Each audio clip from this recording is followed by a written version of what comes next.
এর আগে বগুড়াতে এরকম বড় প্রতিমা আসলে আমরা কখনো দেখিনি।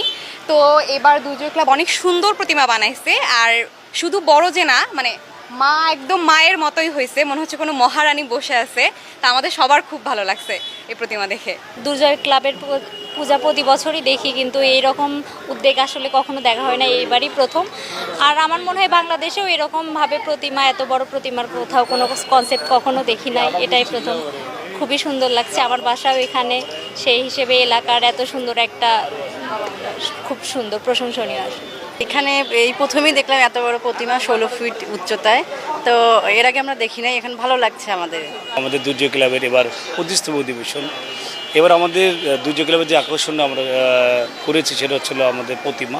সেই প্রতিমা আপনারা সবাই দেখতে পাচ্ছেন যে এটা 16 ফিটের একটা প্রতিমা। এই প্রতিমা আমাদের যে মালাকর রয়েছেন উনি প্রায় 2.5 মাস যাবতীয় প্রতিমার কারুকাজ করে তৈরি করেছেন।